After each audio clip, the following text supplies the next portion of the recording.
আমাদের ছেলে মেয়েদের মধ্যে, ছোট ছোট বাচ্চাদের মধ্যে এখন দেখবেন জেদ করার প্রবণতা ভয়াবহ, প্রচন্ড জেদি এখন পোলাপান।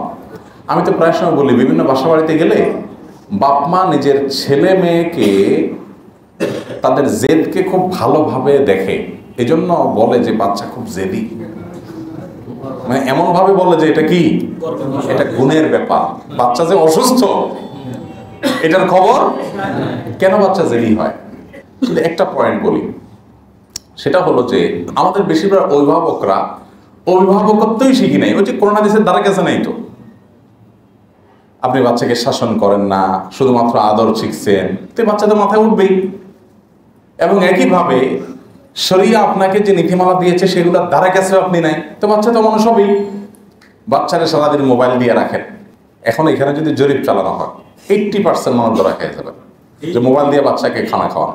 আমার বাসা বাচ্চাকে মোবাইল দিয়ে খানা খাওয়ায় না, আলহামদুলিল্লাহ। বাচ্চা যদি কখনো বলে মোবাইল দিলে খাবো, তা আমার বাসা থেকে সাপ বলে দেওয়া হয়, তোমার খাওয়ার কোনো প্রয়োজন নেই, তোমার মতো বাচ্চা 2-4 দিন না খেলে আমার কিচ্ছু আসে যায়, আর তুমি মরবা না, টেনশন নেই। 10-20 দিন না খাইলেও মরবা না, মরণ এত সোজা না, মানুষ খুব শক্তিশালী প্রাণী। অতএব বাচ্চা না খাইলে মরে যাবে না, কিন্তু ওকে মরে যাবে ভয়ে করে যেটা হাতে তুলে দিচ্ছেন এটা ওরা ধ্বংস করে দিচ্ছে। দেখুন ম্যাক্সিমাম বাচ্চা এখন কি ক্রেজি। আচ্ছা, আমাদের বয়সের যারা আছেন, মানে 40-45 পার হয়েছেন যারা, 40 পার হয়েছেন যারা, এই বয়সে যারা আছেন এখানে, আরো যারা বাবা বয়সী মুরব্বীরা যারা আছেন, আপনারা একটু আপনাদের শৈশবে চলে যান তো। আমার কথা মনে আছে, আমার পুরো চিত্র মনে আছে। আমার ছোটবেলায় আমি যখন শিশু ছিলাম, আশপাশে যে পোলাপান ছিল এগুলো একটু বেদামাস টাইপ ছিল, সব মিনিমাস বেদামাস টাইপ পোলাপান দেখছি আমরা আমাদের ছোটবেলায়। তার মানে এগুলো সব এই চুপচাপ থাকতো, বসে থাকতো, বসায় দিছে মা, ওখানে বসে থাকতো, বেশি ক্ষুদা লেগে গেছিল ফেল করে কান দিত, ধমক একটা দিলে আবার থেমে দিত। হ্যাঁ, মিনিমাস টাইপের না? আমরা আমাদের শিশুবেলায় সব বাচ্চা কাছে এরকমই দেখছি অলমোস্ট। বাচ্চা আবার জিদ করতে পারে এটা আমরা খুব একটা জানতাম না, ধমক একটা দিছে থেমে গেছে।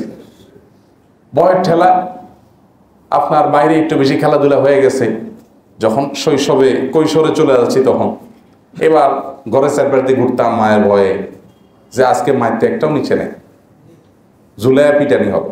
আর এখন বাচ্চাদের অবস্থা কি বলে?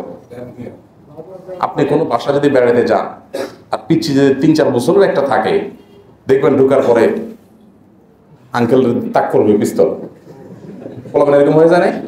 ওইটাই তার খেলা, যে বাসায় একজন আঙ্কেল বেড়াইতে আসছে নতুন, ওই আঙ্কেলের দিকে পিস্তল। কোত্থেকে আসছে এগুলো জানেন? এই মোবাইল থেকে এবং টেলিভিশন স্ক্রিন থেকে। ও সারাদিন কি দেখে বাচ্চা বলুন তো? কার্টুন দেখে। কার্টুনে কি দেখানো হয়?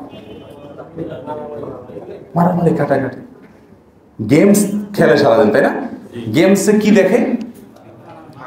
সামনে যেটা আসে এগুলো শেষ করে ফেলা, ঠুস করে সব শেষ করে ফেলা। তো ওই বেচারা মারার জন্য তো অফলাইনে এসে আর কিছু পায় না। এবার বাপারে মারে, মায়েরে মারে, আঙ্কেলরে মারে, ভাইরে মারে, দাদারে মারে। অনেক মুরব্বীরা আছে এখন, ছোট ছোট বাচ্চারা ভয় পায়। অনেক দাদারা আছে খুব ভয় পায় যে কখন তার ইজ্জত ধরে টান দেয়, কোনো বিশ্বাস নাই। এই রোগ, বাচ্চারা যে ক্রেজি হচ্ছে, যে পাগল কিসিমের হয়ে যাচ্ছে, এগুলো হাতে ধরে আমরা বানাচ্ছি না? আল্লাহ তাআলা আমাদেরকে হেদায়েত দান করুন। আমাদের বাচ্চাদেরকে বাঁচাবার জন্য আমাদেরকে একটু সতর্ক করতে হবে। বাচ্চার হাতে মোবাইল দেওয়া যাবে না, মোবাইল দেওয়া যাবে না। এবং বাচ্চাকে মোবাইল দিবেন না, গেমস দিবেন না, ভিডিও দেখতে দিবেন না। এটার জন্য আগে আপনাকে মানুষ হইতে হবে। নিজে সারাক্ষণ আতাবেন আর বাচ্চাকে বলবেন এই পড়ালেখা করো, বাচ্চা মনে করবে হায় হায় রাজ্যের সকল শান্তি বোধহয় ওই মোবাইল ফোনের মধ্যে। বাপ আমাকে বঞ্চিত করতে চায়, নিজে ঠিকই ভোগ করতেছে। এই জন্য সে আপনার কথা শুনবে। আপনি নিজেকে কন্ট্রোল করতে হবে। আমরা সব এখন ডাইরেক্ট হয়ে গেছি। ডাইরেক্ট হওয়া বুঝেন? ডাইরেক্ট হয়ে গেছি আমরা, মোবাইলের মধ্যে এমনভাবে আসক্ত হয়ে গেছি। এখন তো অনেক মুরব্বীরই দেখা যায় যে সারাদিন ফেসবুক স্ক্রল করে, আঙ্গুলের এখানে অনুবীক্ষণ যন্ত্র দিয়ে তাকাইলে দেখবেন যে ক্ষয় হয়ে গেছে। এত টানতেছে, এত টানতেছে, এত টানতেছে। আর এটা আজীব জিনিস যে আপনি যত টানেন ও আপনাকে বলবে না যে এন্ড, দ্য এন্ড বলবে, যে শেষ আর নাই নিচে বলবে। নেট যদি দুর্বল হয় ঘুরবে, যে অপেক্ষা করো অপেক্ষা করো অপেক্ষা করো, তোমাকে আরো নিচে নামানো হবে, তুমি আরো নিচে নামতে পারবা। নামতেছেন নামতেছেন, সকাল থেকে রাত পর্যন্ত টানছেন, তারপরেও শেষ নাই।